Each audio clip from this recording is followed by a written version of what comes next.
All right, now joining us in studio to represent what's happening in America's finest city, not only socially, some of the cool things going on in San Diego, but also the real estate market down there. Number one, as far as I'm concerned, Chad Dannecker. Good to have you on the show, always. Thanks, Craig. So we were just out in the field with you. Yes. What did you and Molly do?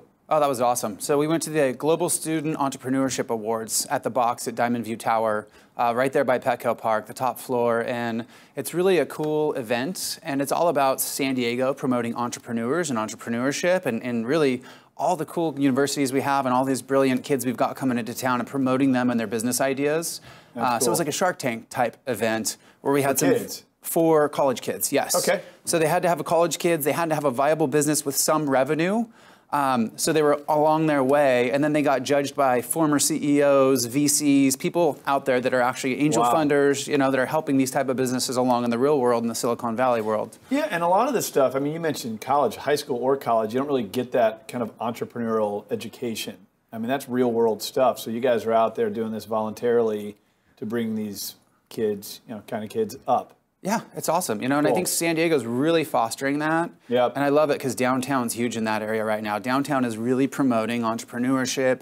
Tech has changed everything. Yeah, so explain that, man. Downtown is going nuts. There's cranes everywhere, but there's a lot of tech stuff happening from the downtown area, even into Little Italy. Seems like it's very forward thinking. Maybe even pulling some jobs from San Francisco. Pretty cool what's happening. Yeah, I think that the talent that employers can get in San Diego, because of our universities and our weather, our lifestyle, young people want to be there. And if you can be anywhere in the world working in tech, which you can, they're looking at Silicon Valley and saying, hey, it's really expensive for kids to be here. They can't really afford to live right there.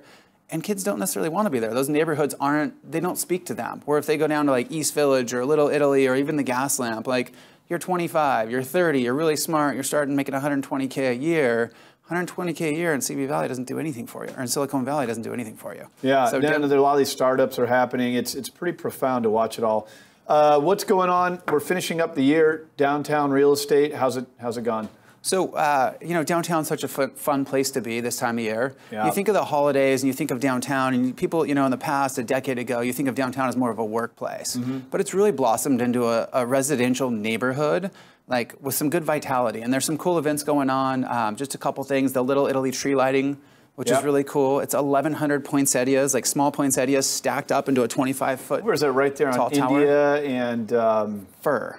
Indian fir. It's that huge tree outside of the restaurant right there. Exactly. It's Chiviko. Exactly. Got it. So that's cool. And right up the street from your office, by the way. And right up the street from our office. Yeah. So it's a great time. They're going to have live music. They're going to have horse carriage rides for families.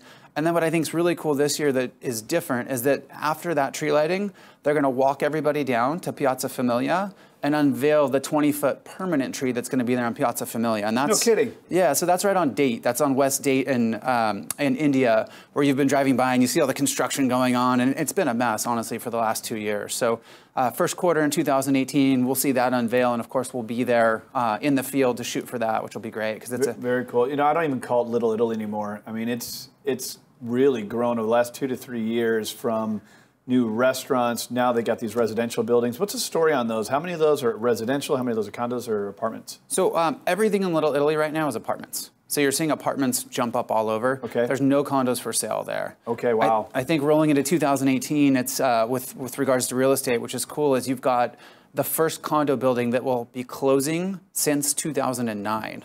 So it's a 9-year period where there's no new condos delivered for sale.